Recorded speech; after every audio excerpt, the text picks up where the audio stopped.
can't describe to you what a colossal waste of time it is for all these headlines about Joe Biden's Animal Crossing island. That's not a waste. That's important. Is it? Yeah, Connor? very important. Why is it important? I love being pandered to. I like being pandered to, like the Democratic Party always does. I need to know Joe Biden is a gamer. Yeah, exactly. And they need to get the young vote out there because no one wants to vote for them.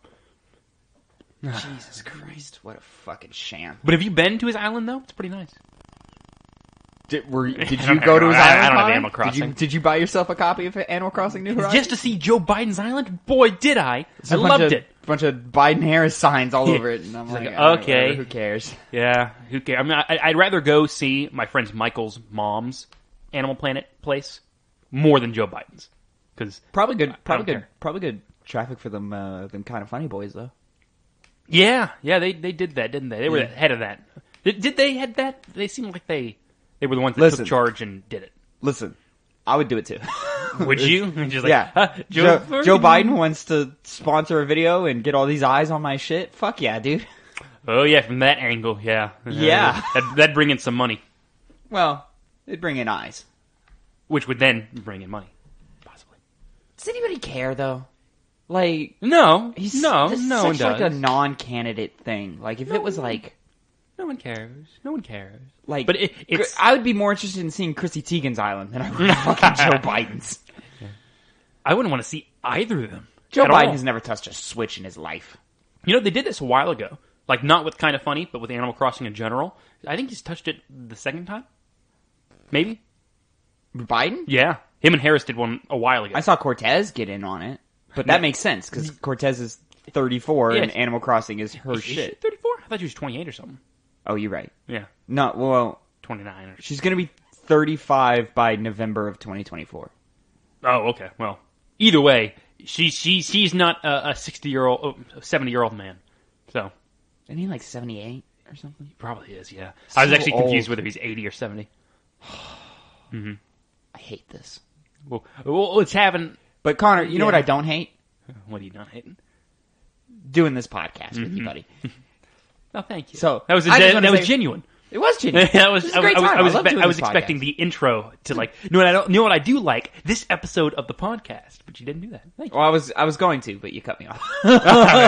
So what's poppin', players? Welcome back to the Two Penny Gamescast. I am your host, Tavin Bothel, here with my good friend and co-host Connor Elliott. Connor, say hi to the people. Hi guys, how's it going? How you doing, Connor? Well, pretty good. We talked last night. Played some games last night. We did play some games last night. We'll get into that. We will get into that. But, how's your week been? Have I talked to you since last week? Busy. Well, other than last night? No, because I've been in my, I would say in my cave, but I play my video games out in the living room at my parents' place. So I've been in my family's living room playing on my PC by myself for the past week. So good. We haven't talked in a while. Good for you. Yeah. Good for you, I guess. So the idea of this show is simple. Each of us brings two topics of the trending news in the gaming industry. Two topics, our two pennies, if you will, and give you our 2 cents on them. You can catch this show every Monday at 8 a.m. right now on YouTube and on SoundCloud. Two Penny Gamescast, all that jazz. Subscribe, ring the bell, all that nonsense that brings up traffic and shit. Hit the like button. Leave a comment. Tell us how terrible we are at our jobs. And feedback is important. Wasting time cycling in the endless cycle of fucking cycles. And feedback is important. Anyways, this week, we're going to get cooking right away. We have to talk about this, Connor? Yes, we do. Get it out of the way. I know. Mainly, I just wanted to shit on something for, a topic. All right. Well, your first penny, I guess, is that we got a trailer for the Monster Hunter movie. Yes, with starring Mila Djokovic. And directed by Paul W. Anderson. Yeah, and who cares? Of famously acclaimed movies, the Resident Evil movie. He did something else. Resident Evil 2. They've done something else. Well, he did all the Resident Evils. He did all of them, yeah. I was going to go through all of them, but I can't remember the names of them. It gets so bad later on. But what other movies has he done? Not that it matters. Something else bad. Yeah, he's a bad director. I mean, I think that's apparent for everyone to know. But you know what the worst Jesus Christ, this movie looks terrible. And you know what the worst? Yeah, see, you and me don't play Monster Hunter, so we can't really say that we're we don't. But you and I could make a better Monster Hunter movie. Yes, I have. I have a great idea that I think you can sound off on. You make a Monster Hunter movie with the monsters in the Monster Hunter world, and don't involve The American military. Perfect movie right there. Step 1, don't make it about the real world. No, do not. Like, listen. One Step of those. 2, don't make it live action. Don't make it. Yeah, animated. Make it an animated movie, bro. Animation's for children, Tavin. Everyone knows that here. Yeah, but Mila Djokovic, or however you say her name, swinging little daggers at 50-foot Godzillas doesn't look good. Did she have daggers? I saw her have like blades. I don't know, man. She's got something in there. I don't care. I watched it one time and turned it off. Yeah, it was not. Jesus, this thing looks terrible. Yeah, I know a lot of Monster Hunter fans were upset at that part of where they're just bringing in military Special elements. effects look good though. The monsters look good. They look good. Give that one credit. That's the one credit I'll give it. That is the one thing I'll give it. Yeah. Everything else around it, holy crap. Yeah, I know. And it's going to make a lot of money too. That's the worst part. No, it won't. Not a chance in hell. Here's the thing: it's being released in China. Like that's like if you get released in China as a movie, Tencent is also involved. Yes, that's Did you true. also see the story that Jokovic's stunt double lost an arm because of this movie? See, there's so many reasons they're just piling on to not see this movie. Besides it just not looking good. Jesus Christ! And we deserve so much better than oh, this. we do. That's the worst part is that it's so easy to make your money back on these movies. It seems because they always seem to make a lot of money, or at least make their money back. I don't know about that. It seems they do. Like at least they're always poorly reviewed. And I mean, there's a reason we're not getting another Ratchet and Clank movie. Well, wasn't that because no one saw that one? Nobody saw it. Exactly. Nobody that, watches these movies because we know they're going to be terrible. But these live action ones always seem to generate a lot of hype or bad hype. Warcraft flopped in the States, but it made a lot of money in China. Did well in China, sure. See, that's the thing. It's going to make its money back in that region. How much did Resident Evil? What was that last movie called? The Final Chapter. The Final Chapter make that one went very far under the radar. Evil. I remember that when that movie came out, we got so excited. Like, it's gonna end. Did we get excited? We got excited to watch a terrible movie. Oh, yeah. Yeah. We knew what we were getting into. Oh, we knew. That was a good night, though. I remember we watched those movies when we were young, which is why we recognized it was bad even then. So growing up, we kind of just, saw them more and more and more, recognizing that they were terrible movies, but just loving every minute of it. See how much money you make. Worldwide total for Resident Evil: The Final Chapter. Worldwide total of $312.2 million against a production budget of $40 million. Yeah, see, make a lot of money. You don't think it because they're all bad and everyone shits on them. But the reason why everyone shits on them is because everyone sees it. Because like, oh, this looks like it's terrible. One of the best performing Resident Evil movies. Mm-hmm. I can imagine. Wait, really? Lord. Yes. I thought the other ones would be, make more money. Resident Evil Afterlife, which I think is the fourth one. That's one where they're in the underground area. And they go into the prison. Yep. Yeah. Is $300 million. They have the dude from Prison Break playing Chris Redfield. Yeah. That was such a bad. What was that movie, dude? What do you think the casting was going to be in that movie? Good? No, I didn't think anything about any of these movies were going to be good. I like the first one. I genuinely like the first one. It's a good watch. It's fun. It's fun. not great, no, but it's fun. Yeah. And then from there, they just get worse and worse. Resident Evil 2, I also, objectively way, way worse than Resident Evil 1, but I still enjoyed it because it was really amping up the ridiculousness at that point, but it wasn't out of, it wasn't crazy as the series gets later on, so I could at least tolerate it, but it just got worse and worse and worse. We can't support this. No. We deserve better. I hope people over here don't, people in China don't really have much of a choice since they don't have many movies released there in the first place. I'm instantly more excited for the Last of Us TV show. Exponentially more excited for that than I am for this. That has potential. I'm more interested in the Uncharted movie. That has potential as well. Well, low potential. Mark Wahlberg is playing Sully. Wait, really? You didn't know this? No. Yeah, Mark Wahlberg is playing Sully. All I heard was that Tom Holland was going to play a young Nathan Drake. And he is. Oh, he still is. I thought he may have gotten off that. No? He's still doing that? Yeah. Jesus. This movie has been in circulation for so long, Connor. Mark Wahlberg was supposed to play Nathan Drake. Dang. Yeah, back in 2009. And I really? Damn. Yes. I didn't know what was going on with that. Well, I guess that it did. We've been talking about there was a Mass Effect movie in talks at the same time. That obviously never came true. And I don't know how you would do a Mass Effect movie, but that shit would be good. I think that'd be something that could be done in a TV show. No, Mass Effect? Yeah. Oh yeah. I think that'd Mass be way Effect better would be than a better TV show for sure. Yeah. But Monster Hunter. I don't even know the actual name of the movie. It probably has some stupid subtitle. It's just called Monster Hunter Movie. Oh, Jesus Christ! Like even the costuming looks terrible. Yeah, it does. Like I look at these like they don't even look like real military people. Well, with these types of movies, they never do. They always look like the generic image of military movies. Oh, wait a second. Was that an actual? Yeah, the bigger they are, the harder to kill.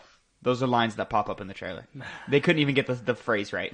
Well, they were trying to be unique and creative with it. Didn't work. These movies these monsters look they look like from Xenoblade instead of Monster Hunter, which is really crazy to me. Xenoblade? I played Xenoblade. I don't know about that. Well, my only exposure is the boss fight you do at the end of the Smash Brothers Ultimate, the dragon thing. That's from Xenoblade, right? The dragon? Yeah. The classic mode? You know what I'm talking about? No. There's a boss fight. You know the classic mode in Smash Brothers Ultimate. You played it, yeah? Smash. No, I never did. Oh, well then fucking, what are you doing? Xeno. How did you unlock all your characters? Just the hard way? Oh, no, that thing I did. Yeah, I did do that. Is that... Yeah. Yeah, I guess that's... Yeah. I guess that was there. Connor, I don't want to talk about this anymore. I can tell you don't. I didn't want to talk about it from the jump. I was trying to find a way to transition into something else, but I couldn't think of one. You know what? Let's just do a hard switch, and let's do an update from a story we started kind of last week. And I want to bring it in as my first penny of the day. Marvel's Avengers upgrades delayed on PS5, Xbox Series X until 2021. Oof. The first new character was delayed too by Austin Goslin from Polygon. Earlier this week, Marvel's Avengers got one of its biggest patches ever, complete with a bit of new content. But it seems like this content will have to tide players over for a while. On Friday, Crystal Dynamics announced several delays to some of its upcoming Marvel's Avengers edition, including the next-gen versions of the game for PlayStation 5 and Xbox One. I'm sure they mean Xbox Series X, but they did write Xbox One. However, the most immediate delay will be to the game's first new character, Kate Bishop. She was supposed to be released in October, but the developer pushed the timing back. No specific time frame given in the developer blog. Also, getting pushed back is the operation that was supposed to come along with Bishop's release, including Tachyon Rifts and the Taking Aim missions. I do want to stop real quick. Yeah, what's wrong? The name Taking Aim as the operation, that's so clever. Because Kate Bishop is Hawkeye's daughter. Yeah. And she takes up the mantle of Hawkeye. Mm-hmm. So she's taking aim with the bow and arrow. Yeah. But AIM is the evil corporation that the Avengers fight in the comics and in the game.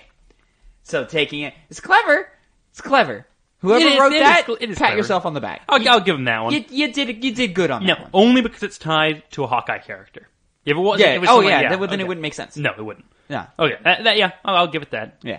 But, so this, much. in combination with the reports of like player base dwindling on PC, of course we haven't gotten any numbers on consoles, which you assume PC has been the least populated from the jump. Like most people bought on consoles, one because of the Spider-Man deal, and two because the reports from very early on is that the game just didn't work on PC. But like these two back to back, yeah. I'm gonna be honest, Tavin. When we talked about the story last week, I was already hearing the death bell, and it's just getting louder. I like this was I'm not there yet because I think the power of comic books is strong. But yeah, it doesn't look good for this game. Yeah, this is like 2 punches in the gut. I mean, it's bad enough that your player base is going down, but at least they had the hopefulness of having things that can bring in more people. But we've seen comebacks for games. We have. In worse positions than this. That's true. But No Man's Sky is popular. That was because people just put their ass into making a game that, fans would like. I don't know if they'll go that far with Marvel's Avengers. I think it really depends on how far the developers are going to, plan on going with this. Because they could easily just say, okay. Well, it really depends on you're dealing with Marvel at this point. Yeah, so it's less about Crystal Dynamics. It's more about Marvel and Marvel Games and Square Enix. You're dealing with that trifecta there. So that's a tough cookie to crack. Right. But yeah, see, I feel like if they see this not pulling in enough money and not enough players, they may just cut the cord on this. I feel like they'd be more willing to abandon this game than other people would for other types of games, like No Man's Sky. I mean, we're still getting Anthem updates, and that's EA. That is true, yeah. But has Anthem made a comeback though? No. Yeah, so but it said they're having their big comeback moment soon. Oh, who said that? Whenever that is. Well, that's just what I guess BioWare is saying, and what the media circles or the media news cycle is circulating. Voices in the wind. So we'll see. I mean, Fallout 76 is still a trash fire, and that's not coming back. That one's gone. Yeah, that failed. There's other examples of games in worse positions than this coming back. I mean, even like Rainbow Six Siege at launch wasn't favored. Yes, exactly. I would say Avengers is in a tougher spot than that game, but look where they're at now. But then you have things like Final Fantasy 14. Like that 14 is a great example. That's probably one of the best examples. They had to take that game down and remake it. Yes, they did. So, and now it's super popular. One of the biggest MMORPGs out right now. Yeah. So I'm not closing the curtains on Avengers yet. I'm actually pretty far from that, but we need to let's get it in gear. Mm-hmm. Let's do something here. Work must be done. Because we're over a month into it, and we've had no major updates yet. And people are saying the end game isn't super expansive anyway. Mm-hmm. So y'all need to get together over there. Well, that was a quick little one. No, not much to say on that at all. So let's go ahead. Let's jump in to my second penny of the day. Mm-hmm. Which is basically just a big PS4/PS5, I guess PlayStation, just a general news dump. Here we go. PlayStation 4 had their system software update 8.0 pop out later this week on October 14th. This is from the PlayStation blog. But basically, instead of reading this, it's basically, they changed how the party system works and the messaging system works, and then they added a bunch of new avatars and updated some parental control things. The important part of this is how they changed their party and messaging system in PlayStation, which is basically just works like Discord now. For anybody who doesn't know, maybe you don't have a PlayStation, you're not a gamer, whatever. The way it worked before is you had a messaging app and you had a party app. And the party app is where you would jump in and talk to your friends. The messaging, you would just send like instant messages back and forth. You could do groups with the messaging, so like a group chat with the messaging, but the parties, you would create one instantly and invite whoever you wanted to in that moment. Here, they've kind of combined the two. And you need to create a group, add all the friends in the group, and then from there, the messaging and partying are kind of together, and you can message and then jump into the party at the same time, much like how the Discord app works. Yes. I hadn't really used this, but you created a group for you and me to play together last night. What did you think of that? To be honest, I did it completely on accident. You just didn't care. I didn't care. Yeah. It's just PS4 for me and you is kind of going out. PS5 is going to come. All our friends have moved to PC, so I haven't really used the party chat function in a while. And like I said, with the transitioning over to PS5, I have less of a reason to really learn the ins and outs of it. Yeah, before PS5. Yeah, the PlayStation 4. This update is mostly in preparation for how PS5 party chats are going to work. Yes, a lot of it's about just connecting that. This penny is also, we're also talking about the PS5 UI, which they revealed. In which I believe they said in their little video that you can talk to people on PlayStation 4 and PlayStation 5 at the same time. Yeah. So it's kind of all just synced in the same ecosystem there. Mm-hmm. So that's why they changed it. PlayStation gamers not too happy about this update, though. No, for a very specific reason. Well, it's less flexible than what it was before this update. They don't love that they have to create a whole new group just to add one person, and it's this whole nonsense, and the group stays there, and then they have to hop between the groups. Mm-hmm. Whereas before, it was just an instance of just make your party, invite whoever you want. Yeah. Leave it open, make it private, whatever. They like that a lot more. And the backlash to that specifically was so big that PlayStation had to address it on their Twitter and say, hey, we hear you. Are they going to do anything? I doubt it. Why would they? They seem to be working on this, so like, hey, this is what we're going to do now, and this is how it's going to work. So yeah, get used to it. But other than that, the PlayStation 5 UI. Connor, did you watch the video? Yes, I did. I kind of skimmed through the video, so I didn't watch all of it. Structurally, it looks nice. It obviously is kind of made for easy switching back to your games to the menu. Yeah, because the focus is on just getting you to a game as fast as possible. Yeah, so they really doubled down on that fact. It looks pretty sleek. One thing that I do like about the PS4 UI is that whenever I start up my console and I go to the main screen where all my games are, you have a theme. Now, it looked like, correct me if I'm wrong about this one, but it looked like it was just the game playing in the background. Is that always going to be there? It's that way if you start the game from rest mode. Yes. So I was curious as to what, like, I think it had backgrounds like PS4 had, because I did like that customization aspect of it. And I don't know if they're going to continue doing that.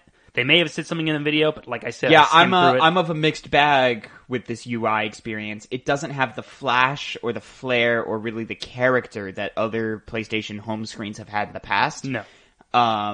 It's very bare bones. It's very, let's just get you into the games. Yeah. Every time you scroll through your little squares, I think they call them cards in your menu, it's bringing up a game, it's bringing up artwork, you load it in. If the game is running in the background when you open up or when you turn your PlayStation on, the background is just where you left off in your game. I don't love the style choice of the cards. But it does seem in this video that there is heavy... They don't really show it, but like you can tell from like little button presses and things in there that maybe there's going to be like some heavy customization abilities, so you get to like pick which cards are shown when you pull up the menu and in the order that they're shown, which is neat. I like that idea, and I like I'm super heavy into trophies, but I'm not so heavy into the sharing on the social media side. Mm-hmm. So I'll put the social media stuff in the back, trophies front and center. Mm-hmm. They also show that Trophy has in-progress counters like the Xbox One has had this entire last generation. I like that. I really, really like that. They showed off picture-in-picture mode for, like, you can stream your screen, much like how Discord does. Yeah, which I do like that. With people in your party, and you can even put it in picture-in-picture. You and I use the share screen experience often for, like, horror games or things that we want to watch each other play or whatever. Yeah. Which this is nice to have that built in, and hopefully it'll run better than how it runs now. Yeah, because we would always constantly have connection issues. It would only be there for a certain amount of time and say, okay, you're going to be kicked off this soon. Yeah, so, and it's also the only thing you can do if you choose to do it. I like that this picture-in-picture mode, you can put the picture of the view screen, like the view screen you're using is minimized and it's small, and you can put it wherever you want on the screen, and then have your main game like take up the mind share of your screen landscape. So I like all that. That'll be fun. We might just be fucking around and showing each other picture in picture for the fuck of it now. Yeah, I mean, might as well. It's pretty simple the way it works. It really is. They also showed off there's a functionality if you're like stuck in a level or something, or if you can't find a thing. There's like a built-in guide system that you can pull up. This I'm a little curious about. How is this going to work long term? How does this work with third-party developers? Do they have to create their own guides? Is this a mandatory thing to be on the PlayStation? You have to make these? That takes up more resources for, some of these games can't afford to be doing stuff like this. Right. Do you just pull it from the internet? In which case, like, can I pick certain gaming channels, like from YouTube that I favor? Because I use the PlayStation, formerly PlayStation 4 trophies, but he's rebranded as PlayStation 5 trophies. The Brian whatever guy, he's my trophy guide guy. I know this is gibberish to you. No, yeah, I was but he's my guy that I watch to like get all my collectibles or whatever. So yeah, I just don't see how that's going to work long term, because I just don't see development teams spending the resources to provide those videos. It's cool. I like the idea, but I just don't see how in practice it's going to be executed on. Right. Other than that, it's a little bare bones. I think it looks kind of boring. I do like the startup screen. It's all... I do too. Yes, I was going to touch on that. That may be kind of like, oh, this looks like it's going to be kind of nice when they open up the actual UI. But then obviously we don't really seem all that interested in it. It doesn't look that exciting. But the startup screen looks nice. It's fine. It works. Yeah. It's fun structurally. Like I said, it's well made. Easy way to access everything you need to get to. But yeah, it doesn't have, like you put it, the panache. Also made me wonder: does the PlayStation 5, like the Series X, does it have the quick start or the quick resume? I haven't heard anything about it. I haven't either, and it seems to be the take online is. Are you guys doing quick resume as well? Because that's like a really cool thing that the Series X does. Mm-hmm. But yeah, I'm not seeing it on PlayStation. But granted, the lack of loading times, that's coming next generation. I'm so excited for. Yeah, that's just kind of a general thing. That's good. That's going to intrinsically affect game design. Yes, that's more important than the quick play. It's. But the quick resume is super neat too. Oh, it is neat. Yeah. I feel more players will be interested to have no or little load times than. There's no time to check Twitter anymore. You have to pause the game, and that's you got to take your attention away from it. Hard. There's no distractions, so it'll be kind of we're in your world. We're playing games. Yeah, it's okay. I'm sitting down to play games. That's it. No phone. Very exciting stuff. Overall UI fine, party system fine, whatever. Players didn't like it. I get why they don't like it, but I don't have that. I don't think it's worth complaining about. No, neither do I. So, anyways. Anything else you have to say about PlayStation's updates? Not really, no. Not at all. All right, well then, let's go ahead and zoom into your final penny of the day, or our final penny of the day, your second penny, and jump into this here. Phil Spencer just dunking on PlayStation, bro. Just dunking on him. So this is a interview from Kotaku. I gotta scroll all the way up to see who it's written by. Steven Toledo over at Kotaku. Sat down with Phil Spencer, asked him a whole bunch of questions about next gen and about how it's all going to work. But the big quote coming from here is in regards to the Bethesda purchase from a few weeks back. Again, $7.5 billion spent on Bethesda. That's a pretty penny. Yes. How are you going to make that work? And the question... here, let me go to the article. It's odd to talk to a console maker about launching two consoles at once, but it's even stranger to be talking to them about a game company they just bought for $7.5 billion. Such are the peculiar times we're in. In September, Microsoft said it was buying ZeniMax, the parent company of Bethesda, id Software, and other top-flight studios that make the likes of Fallout, The Elder Scrolls, and Doom. The planned purchase immediately bolstered Microsoft roster of internal studios. The deal will cap off the company's generation-long shopping spree, an attempt to counter the reps of rivals Sony and Nintendo, which have long been regarded as having stronger internal game-making operations.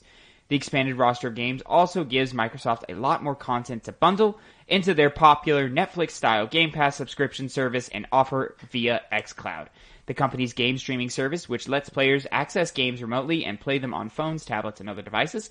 Spencer had said in a previous interview that existing deals involving ZeniMax games will still be honored, suggesting that something like the time-traveling game Deathloop would still come first to PS5, as previously announced. God, that game looks so cool. I want to play that game. Beyond that, though, fans have wondered whether ZeniMax games would go to Xbox and PC only. In other words, they've wondered if PlayStation would stop getting Fallouts and miss out on the sequel to Skyrim. I wondered that too. Quote, is it possible to recoup a $7.5 billion investment if you don't sell Elder Scrolls 6 on the PlayStation? I asked, that I being the writer of this article. Yes, Spencer quickly replied. Then he paused. I don't want to be flippant about that. This deal was not done to take games away from other player bases like that. Nowhere in the documentation that we put together was, how do we keep other players from playing these games? We want more people to be able to play games, not fewer people to be able to go play games. But I'll also say in the model, I'm just answering directly the question that you had. when I think about where people are going to be playing and the number of devices that we had, and we have xCloud and PC and Game Pass and our console base, I don't have to go ship those games on any other platform other than the platforms that we support in order to kind of make the deal work for us, whatever that means. Whatever that means. Woo! Okay, first of all, who says that at the end of a sentence? Like, explain something thoroughly? I don't think we should do this. Whatever that means. Yeah, well, you know what he's saying. Yeah, I know. He's saying, bitch, I don't need you. I don't need you. Now, Connor, does this mean PlayStation 5 isn't getting Elder Scrolls 6 and it's not getting whatever next Fallout game? Yes, you think so? I 100% think so. Now, he did say in his little response there that, you know, the deal wasn't made to take away the games from other player bases. But you know they factored that in and they said, we don't give a shit about the players. We want money. We want money. Well, and then they made the deal. Well, no, secondary question. I get it. Secondary question. Yes. Will those games show up on Nintendo consoles? That does not seem Ori to be and the the Will case. of the Wisp is on Switch. The thing is it doesn't Cuphead is on Switch. That is true, but at the same time, he didn't single out PlayStation, which is why it still could be the Switch because it's a console, you know. And I love he just runs down his shit. He goes the number of devices we have: xCloud, PC, Game Pass, console. He's like, I just don't need you. Like, I've got my fingers in all these different jars. I don't need your cookies, bro. I don't need them. So overall, what you think?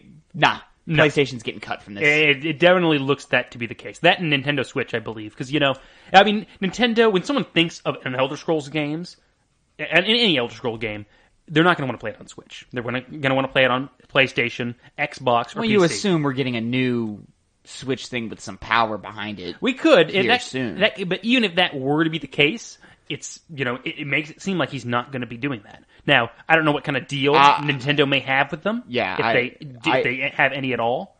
So it could still come out on Switch more likely now than PlayStation. So here's where I'm going with this. Yeah. Phil Spencer doesn't care what he puts his games on. He'll put his games on whatever he wants. Yeah. One, because he can. Two, because he's super consumer focused. Mm-hmm. I think this problem arises with his relationship with PlayStation. PlayStation has always been seclusive. PlayStation has always been, no, you're not putting your logo on our stuff. Yeah. You know, there's a reason crossplay has been difficult to break. The walls of crossplay have been difficult to break down. It's because of PlayStation. Yeah. Switch is more than, yeah, sure, fuck it, yeah. You want to put your game on right there? It has your little Xbox logo? Yeah, sure, whatever, I don't care.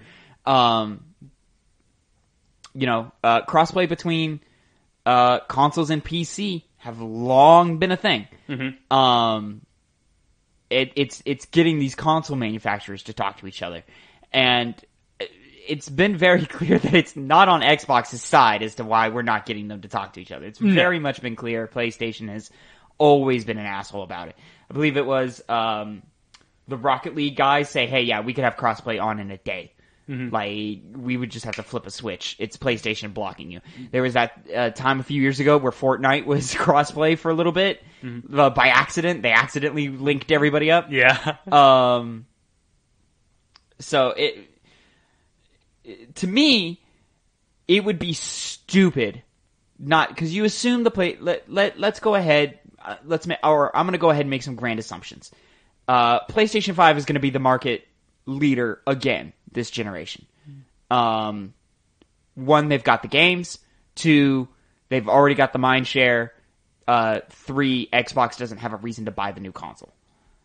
They've got great services, and they've got great games, and they're going to have great games, but there's no reason to buy an Xbox. I can get everything on PC. Mm-hmm. So we're going to assume PlayStation's going to lead the front again this generation. Let's go ahead and make another assumption. They're going to crack 100 million console sales again. Mm-hmm. Not instantly. It's going to be over, the entirety of the generation. Not selling one of your biggest games of your collection of games that you have on one of the biggest consoles ever, when they've previously been on those consoles before, that's a lot of money you're just leaving on the table for no reason. Yeah. I think I still think the big titles, Fallout, Elder Scrolls, maybe even Doom, those will still make their way to PlayStation. Everything else, maybe another Dishonored, Prey 2, I could see even Wolfenstein. Those are all going to be quote-unquote Xbox exclusive. And by exclusive, I mean it's also on PC, also on tablets or whatever the fuck else that you want to play your Xbox games on. But the ones that are going to sell bajillions of copies, yeah, sure, go ahead. Let's throw them on PlayStation. I mean, like, look at fucking Skyrim. Like, it's still fucking selling. That game is 9+ years old. Now, I'm not very attuned to this kind of stuff. Would PlayStation have to pay Microsoft to have their games released on PlayStation? Because they're, it's a completely different console. Because now that they own it, ZeniMax, will they have to do anything like that? Would just to get those games on the PlayStation 5? They could. It would just depend on what type of deal they would have. Yeah. It could come down to percentages of sales, and that's how they get their deal going. It could come down to you have to front the money for porting the game to your console. It could be marketing. You have to put up some money in marketing. It could be, those kind of deals can be a little more flexible than a simple transaction of licenses. Now maybe they would have to put up some money for license deals or whatever, but who knows? Who knows? End of the day, who knows? It all just depends on what choices are made in the future. I wish they would get along a little better, just a little better. Like, come on, guys. Remember, what was it, 2 years ago at Game Awards when the three heads were all standing on stage together talking about how great gaming is? Yeah. Man, that was badass. We're not going to get another moment like that. Especially because PlayStation has eliminated all of their, all the faces, all the people that you know. Yeah, now that you say that, I can't really pick anyone out of that's representation. That's the representation of PlayStation. Sean left PlayStation this last year. Shuhei Yoshida has taken a backseat and is doing more indie game stuff. Still in association with PlayStation, of course, but he's running the indie side of PlayStation. Jack Tretton is in the background. Everybody's in the background, whereas Phil Spencer, right front and center. Well, I guess Nintendo has lost Reggie, but I still expect to see what's his name, Doug Bowser, every once in a while, and you still see Miyamoto walking around all the time. Oh yeah, he's always just there.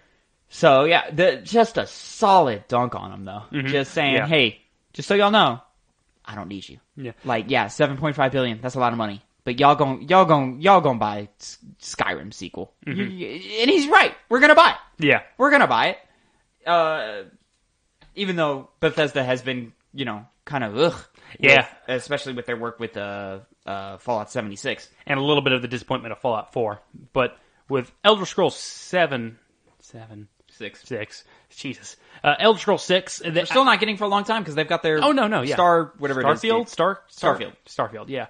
So, I really, the more I think about it, the more I think a deal would have to be hatched out somehow to allow that game on PlayStation. I don't know if it's going to be released on there, to be honest. The thing is the question is, does PlayStation think they need those games? Right. That's the question. I would argue probably not. They've got RPGs. They've got the Japanese side fucking lockdown because of course they do. They don't need it. No, but Skyrim is a pretty penny. It's Skyrim. It's Elder Scrolls. Yeah, that's a pretty penny. Yeah, but this still has weight, even if it has less weight than it's had in recent years, and that could cost them some money. But guess who forgot to plug the charger in for their laptop here? Whew, I'm gonna shut everything down. Good thing I caught that before we lost everything. Yeah, we have to shoot this again. Bye, Tavin. See you next week. I'll do 2 episodes then. It's just me talking to myself for 45 minutes. Say hi to the people, Connor. All right, let's get into our first penny. Anyways, and listen, at the end of the day, none of this this is all just talk. It's just talk. And he even, even in his quote, he's like, listen, I'm not gonna say anything outright. I'm just letting y'all know that I don't have to do that if I don't want to. Mm-hmm. Which is, that was a bit of a narrative happening when Microsoft first bought ZeniMax of like, all right, well, you're still going to put those games on PlayStation, right? Mm-hmm. I mean, to be fair, Minecraft is still on PlayStation. Microsoft owns that. But it was already on PlayStation. No, they did acquire it before then, didn't they? Yeah. No. They acquired Minecraft. It was already on PlayStation. Oh, so it was. Yeah, Yeah. Well, they wouldn't take a game off of PlayStation if it was already there. They could have. Could they have? Yeah. If it was already released. You know damn well if PlayStation bought Minecraft, you would not be playing Minecraft anywhere but PlayStation. Perhaps. I can entertain that fact. It'd be stupid. But if that did happen, it'd be dumb. It would be. It'd be very dumb. Yes. But it's still there. So Microsoft has their wits about them. They know how to make their money. Yes. They have a model. They do, and it's good. It's working. Mm-hmm. I mean, let's see how it works in terms of them being in the console manufacturing game. But that's a different game. Mm-hmm. But in terms of like publishing titles and holding market share in big important titles, Microsoft got some they got some weight behind them, especially after the ZeniMax purchase. So, anyways, more to just wait and see. Mm-hmm. General theme of this podcast is let's just wait and see. But other than that, Connor, let's go ahead and jump into what we've been playing this week. Yeah. Now we have our big what we've been playing. Yes, together. Together. Do you have anything small that you want to just mention before we jump into that? Yeah, technically 3 things, but more 2 things. Okay. Played more Genshin Impact. Still a very fun game. Wouldn't recommend it to you, but it's. I recommend a lot of other people to give it a try. Like I said, free. It's got action adventure in there. It's got It's been quietly making travel. the rounds. Oh, it already made its money back. Yeah, people are. Yeah. Well, not what I meant, but people are talking about it. Is what. I mean. Yes. I've seen a lot of stuff on Twitter, and I'm constantly seeing more and more stuff. So that's good. I played more Baldur's Gate 3. Put more time into that. Part of it is I said last time that I was unsure if the game was buggy, and that's the problems I was encountering. Like, definitely had some issues, but it was almost borderline unplayable for me because of how many issues there were going on. And I didn't know if that was my PC or the fact that it's just in early access and they didn't work out all the kinks for when it came out. And I can safely say, after I played it a week later and they put out many updates, it mainly was the game itself that was causing all the problems. So it's running better now. It's running a lot better now. Like, I've been actually able to consistently play it rather than just, give up after a while because it takes so long to, get from one place to the other because of glitches and, frame rate drops and just game stopping for a couple minutes or a couple seconds. So, my PC is still not the best to run this kind of game. So there is still some, laggy bits, but the game, now that I've gotten my hands on it more, it's very fun. It's going to be kind of weird when it just kind of stops at a random point because it's in early access and they haven't completed the game in its entirety yet. But until that point, I've been playing with some friends, and it's very fun. This is a full $60 title? Yes. In early access? In early access, yes. I think they usually do this. I know Hades did this. They released their game at full price when it was in early access for so long. But Hades wasn't a $60 title. No, it was not. But it was full price. And Baldur's Gate, it's a AAA game. So in early access. In early access, for yes. $60. Yes. Okay. If I didn't have friends to play it with, I would not have bought it yet. Yeah, that seems like a ripoff. Yeah, You're getting a lesser version of this game that other people will get later down the line. It's still 25 hours of gameplay, so it's like you're getting a lot of time into the game. That's a lot of game time, but yeah, which is usually how I rate kind of things like that, and it's also high quality. But just to get it out there, it works. It's performed a lot better than it has in the past, and I'm waiting to see what happens with that game going down the line. Okay, fantastic. Another thing that I've been playing is Destiny 2. We talked last week, and a couple times I think before that about jumping back into it, and I've done that. It's shooting mechanics are great. If you hadn't played Destiny up until this point, you probably aren't going to get into it. So, yeah, it's been fun so far. I've touched Destiny 2, but I've been busy with life and busy doing playing other games, so I didn't get too far into it. I played maybe an hour or two. It's Destiny 2. Yeah, it's fun. I had some kind of complicated issues, which is like there's some DLC that's been released for the game, and it seems like I have access to some of it, but I doubt that. I think it's a leveling thing. They give you like leveling items and stuff, and then there's some like as they add weapons to the game, you can still use those weapons. So it's kind of weird. It should be the main content though, like quests and activities that should be locked off for you. Yeah, and one weird thing that I also noticed, I don't know if you've probably noticed it, is that the campaign, which when Destiny 2 first came out, there was a campaign to it, and it was about this group, the alien group of the Cabal, with this big bad guy trying to do big bad guy things. But when the game started up, it just wasn't in there at all. It just threw me into the it even has the tutorial section from the first game. It does, yes, which was weird. I was just like, I'm not gonna lie, kind of like that because the story itself wasn't that good.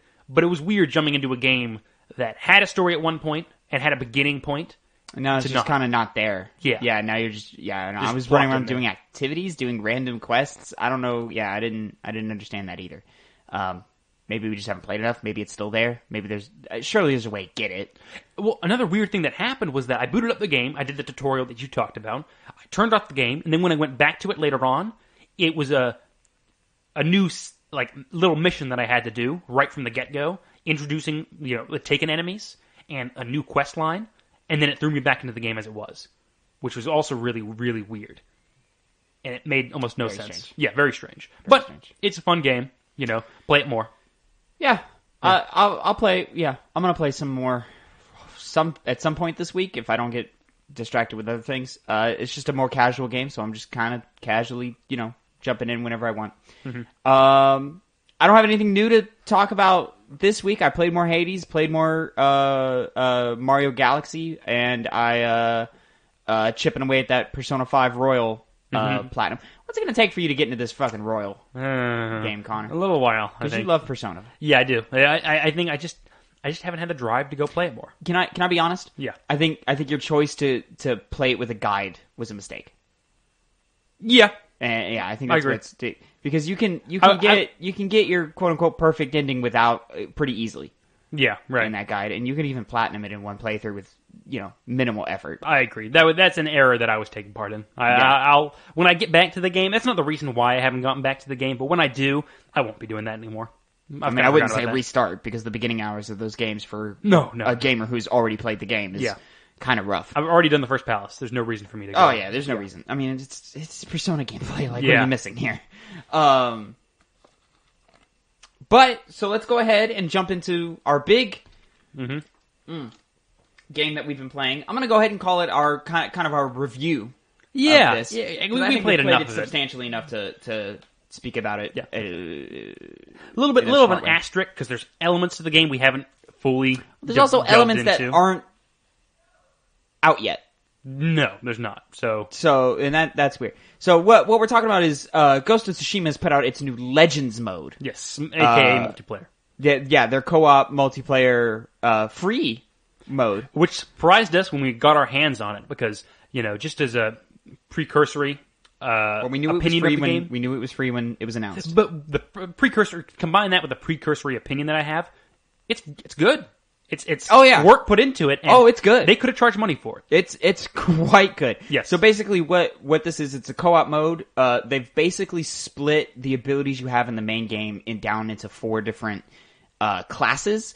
Everybody works the same, so everybody has bows and arrows. Everybody has a sword, and the stances. All of that is the same. They've just limited. They've limited all you can do dependent on the class you're doing. So, for example, you dove into the warrior. Is that what they samurai. call it? They called it the samurai. Yeah. Okay, so you dove into the samurai. I did the assassin class. You very quickly unlocked different stances, and you were much more apt in combat. Meanwhile, I was super stealthy and quick, and when I did stealth kills, I was in and out, and I was real quiet, and I was hard to see. Meanwhile, you found stealth a little more difficult. Yes, because characters see you from a long way away if you don't specialize in that stealth class. And that made sense. Whereas basically, if I was crouched, I was damn near invisible. You were almost impossible. Like, you were right next to enemies sometimes, and they'd be like, "Oh, he's right there, and by Yeah. that point, you already stabbed him. But it quickly learned out that our characters have very different strengths. Like, I couldn't do almost anything during stealth gameplay. I would have 6 kills, you would have like 15 in terms of stealth kills. But the moment we got into combat, I was able to take a bunch of hits because my class is, I guess you can call him a more tanky / DPS character. Yeah. He can, be in the middle of combat and be more viable, whereas your character does less damage and takes a lot less hits. But you can actually get out of combat encounters where I can't really do that. Yeah. Yeah. And it's worth noting there's also a hunter class who focuses in ranged combat with bows and arrows and stuff. I assume that class also, because we didn't get to play with the other two classes that much, I assume that class also has a lot of the different gadgets and items that you have in the main game. So probably more like Different arrow types, more different. Yeah, explosive different arrow arrows. types, all the different just smoke bombs and wind chimes and Yes. all the other stuff. Yeah, because as the samurai, I only had access to regular arrows and the fire arrows. I think it was the same for you as well. It was the same for me, but I also had access to the blowgun eventually, Yes. which I believe the assassin is the only one who has that. And what a waste of time that weapon is. Right. And in this kind of game, it's Yeah, it didn't do anything. Mm-hmm. So right now there's 3 different sort of game types that you can play in this co-op mode. There's a story mode, which is only 2 players, and then a survival mode, which is 4 players, and they've also got a challenge mode, but the challenge mode is locked off right now with a big coming soon banner on it. And we heard something about raids. At least you, There's something there's like that supposed to coming be along. raids coming. So they've got updates planned. That's exciting. Yeah, we were a little bit curious if that stuff's going to be, you have to pay for that kind of stuff, or if it's all going to be free. At least, Oh, as they get things like challenge I think it's free, going to continue to be obviously. free for a little while, but if it's successful, they're probably going to do big expansion type stuff, or maybe not and just save it for the sequel. So I'm excited to continue to play this because it was of pretty decent quality. I enjoyed the story mode much more than the survival mode. Now, that is because the problem that we encountered with your character, at least, is if you're stealthing, it's you have very limited stealth options in the survival mode. Where The waves of enemies come the after AI you. kind of breaks and it just recognizes you're coming from a mile away. Yeah, I even noticed that when I tried to stealth kill some people. So yeah, in survival, I don't know about you, but it was all just about cycling through my abilities again and again and again. So it was run up. My character has an ability where they become invisible for a few seconds, and then you can get a free stealth kill out. So it's run up, get a quick kill, turn invisible, get another kill, throw a smoke bomb, get another kill, throw your other item ability that you have, and then fight. But by then you've dropped 4 dudes before they've even known what hit them. Right. Whereas I guess you could just kind of just run in and just slaughter what you could, just because you could. Yeah, and I would use my health abilities and my explosive bomb. Just kind of tank up. Yeah, try and take up as much as I can. But I see the assassin as not being very viable for that game mode. Ronin, which is a character we didn't talk about, is very support oriented. He can revive characters and has a ghost spirit dog. Classes like that and the samurai seem to be viable for things like survival mode, whereas ones like your stealth character are good for story mode. So they may need to balance that out to make sure that anybody can play any character and still have a good time. Because I actually had a lot of fun with the survival mode because I'm just in the middle fighting against waves of enemies. That's just fun. How did you feel about the story mode? The story mode I did enjoy more. It was a lot more it was unique in the sense that a lot of different missions would have different types of enemies. So, for example, one of the first things we encountered were the twin enemy types, which is they have these connective, spirit tethers that revive the other one if the other one isn't killed. Yeah, so if enemy A is killed, enemy B will revive him within a few seconds. Yes, so you have to make sure you kill I was him. actually shocked at how short that window was. And there's also different difficulties. There's a bronze, silver, and gold difficulty levels. We only played the bronze stuff because it was all that was available to us last night. Now, we did play the entire story mode, so we have... We did, yeah. So, in terms of a narrative, there really isn't one. No. It's missions. more of just play, get to the end of the level, which honestly I appreciate because even if there was a story, we were talking and having fun and cracking jokes, and we weren't listening to any type of narration that was happening anyway. Yeah. Um, And different of these missions, though, had other special enemy types associated with them. So there Yes. was another one where these characters would have certain elements tied to them in relation to these kami, Japanese so they gods. had, what was it? It was Sun, Moon, and Storm. Storm. God of Storms. Yeah, and then there was like totems that you would have to run up to, and you could only have like one at a time. So I would run up to the Moon totem, and I would grab the kind of the ability off of that. Yes. And from there on out, I did like double, triple damage to anybody who was associated with a Moon totem. Yes. Meanwhile, if you try to do damage to somebody whose totem you didn't have, you were doing maybe it took you down to like maybe a quarter damage. Yeah. And they would fuck you up. And the main way that it seemed to try and make you fight these kinds of enemies was to go to those totems and get that ability, and then go to these, symbols representing those gods that the enemies were drawing power from, and destroy them so they no longer have that elemental, ability to them, so you can attack them normally with your usual attacks. So it's a bunch of things like that to just kind of mix up the gameplay and keep it kind of fresh from level to level. There's also a level where there was a crew. There was a, what is it called? Not a cult, like a ghosts. Like a group. Like a group. It's a word, like an actual word I'm looking for. Murder of No. crows. What? There were murder of crows. There were murder crows. Yeah. There were murder crows. No, there's like a sect of enemies, I guess, that were invisible. They were invisible enemies. Oh, there were ghosts. Well, yeah, they were ghosts, but like a word, like a synonym for sect, is what I'm looking for. It's not in the lore, Connor. You're too. I know I'm not going in the lore, but I have no clue what you're talking about. All right, whatever. It doesn't matter. Yeah, not at all. So there was like some invisible enemies that like you wouldn't be able to see coming, and then when fighting, it was difficult to see when they were attacking you. Which, if you've played Ghost of Tsushima, is critical to the core combat of that game. So those guys were kind of tough too.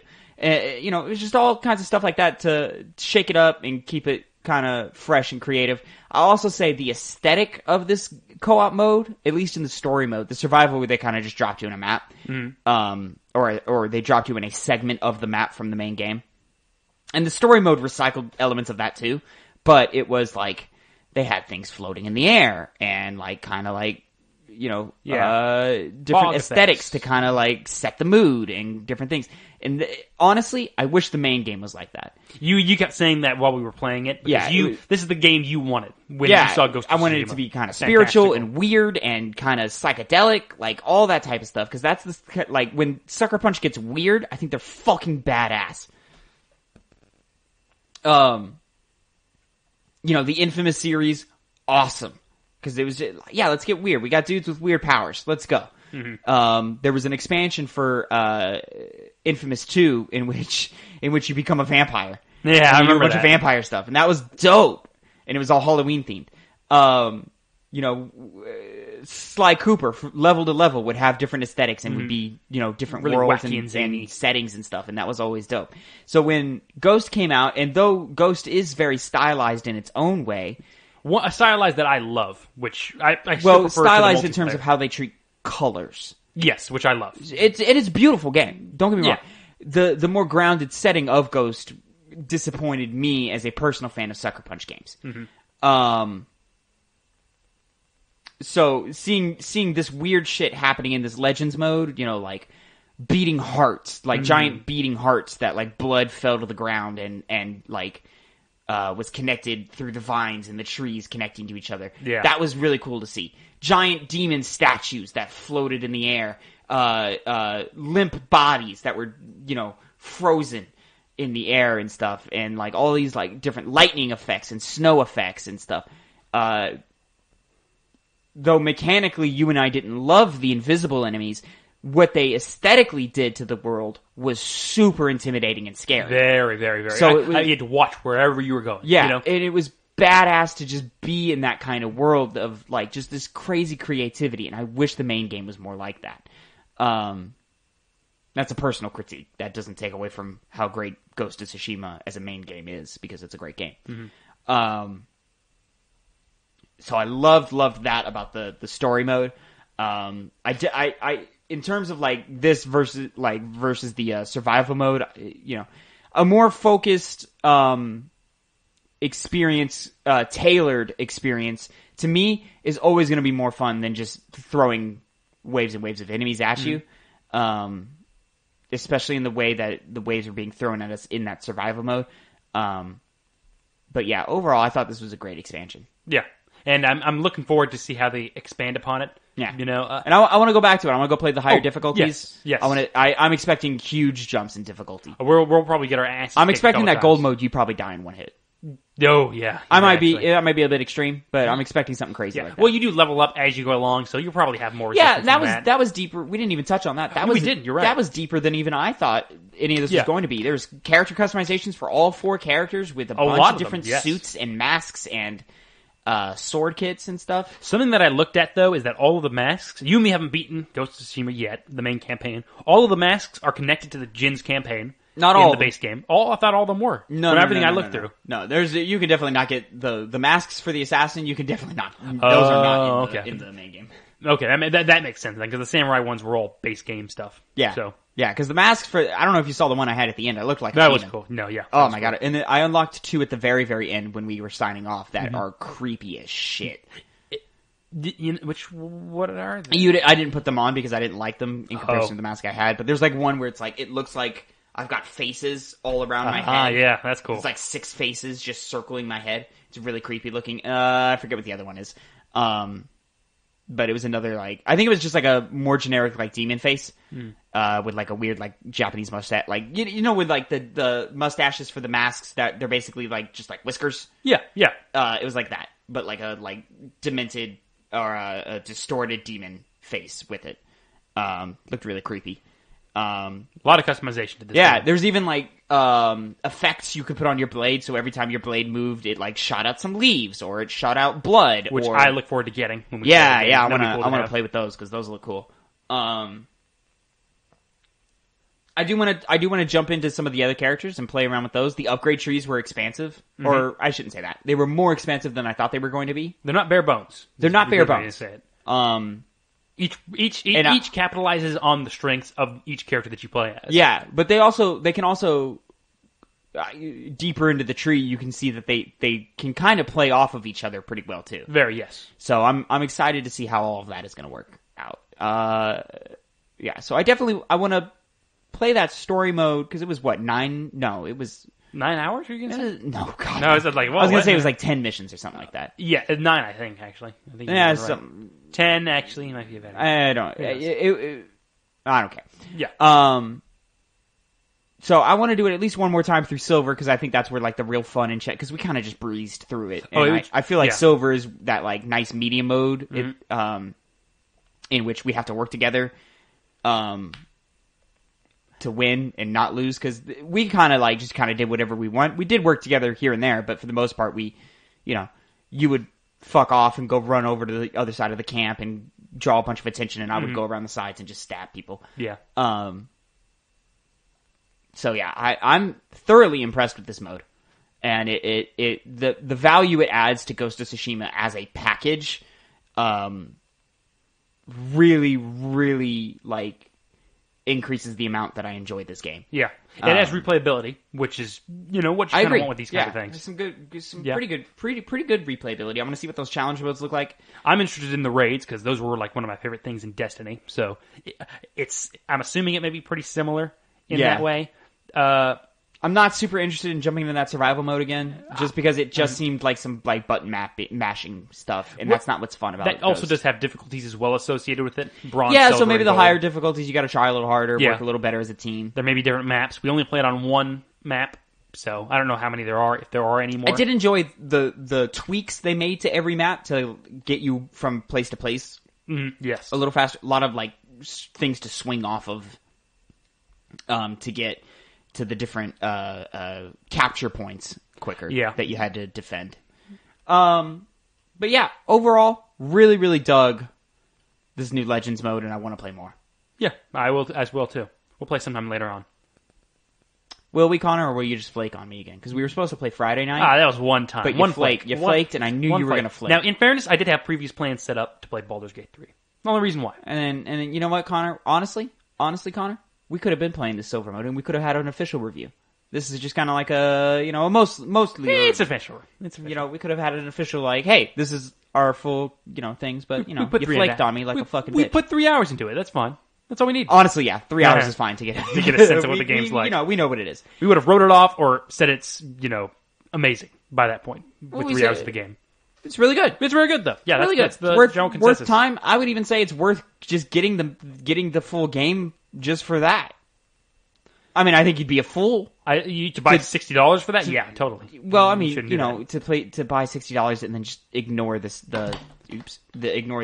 single player content entirely, because there's a lot of value there. But I think there's some good value in this co-op mode as well.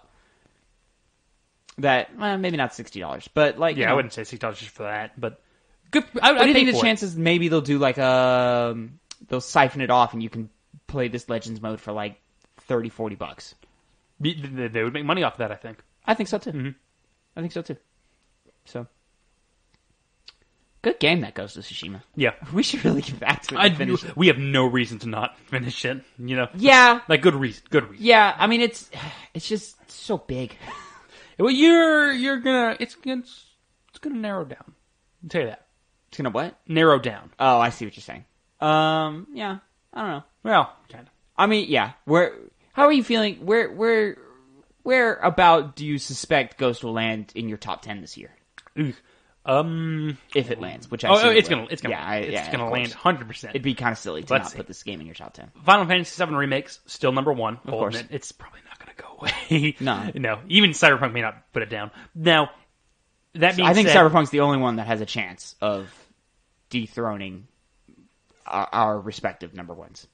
It does give that chance. I'll give it that. But in terms of where it would place on my top 10 list, it's on the off chance, it's sitting fairly low for me. But this Legends mode helps a lot. See, it's already sitting high for me as is. So I'm feeling as though it depends how Cyberpunk is. If that's a disappointment, then Ghost of Tsushima will be better than that. But if I'm going to get from Cyberpunk what I want from it, are you thinking Ghost in your top 3? Possibly, yes. Top possibly. 3? Okay. But if right now I'm sitting, it'll be lucky to break top 5. Really? Okay. Yeah. It'll be there, though. I'm assuming. No, it'll probably be in the 7. No, on your list. It's going to be there on your list somewhere. So, in the top 10? Of course. Yeah. Of course. Mm-hmm. To be quite honest, right now, I think Resident Evil 3 is still in my top 10. Oh, yeah. That's. I think. You just said it was the bottom, though. Oh, yeah. Yeah. Assuming nothing crazy happens and nothing just comes out of the blue, I'm pretty sure it's going to hit number 10 exactly. I haven't really thought about it because I've played quite a few games this year. I'm kind of blurring on what games I've played this year that came out this year, so I'll need to. I think Resident Evil 3 was the first big game this year, mm-hmm. but then we just had a bunch of delays and all these games are coming forward. Yeah. So we still got Cyberpunk and Watch Dogs and Assassin's Creed coming. And then we've got PlayStation 5 launching with Miles Morales and Demon Souls and which unfortunately I won't be able to play most likely. Sackboy. Yeah. By the end of the year though? Probably not. You're crazy, bro. You'll get some Christmas time, man. Get some Christmas time. Because we're not doing a top 10 of 2020 until January. Okay, we'll see. We'll find out. So, but other than that, that's about it. Much else. So, that's it for Two Penny Gamecast, episode 13. Thanks again. 13, huh? 13. We're just zooming through these numbers, bro. Feels like yesterday we did 10. It really does. Yeah.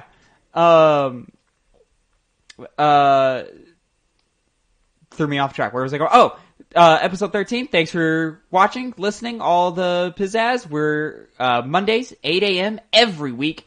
YouTube and SoundCloud. Hit that subscribe, hit that bell, hit that like, hit that thumbs up. Follow us on SoundCloud, rate us on SoundCloud, get that awareness up, all that jazz. Show us some love, yeah. Share to your favorites. Just tell them to watch it. Put it on mute. No, don't put it on mute. No, don't put it on mute. There's no reason. We have no video. I don't know why you want to watch something like this with video, like only video. I mean, it's turn a down static the volume. image right now. Yeah. So, but if you just turn down the volume and you just look at a screen. Of nothing, but a graphic. Like put it in while you're doing something else. Yeah. Is what I mean. But don't mute it. Until then, have a good week.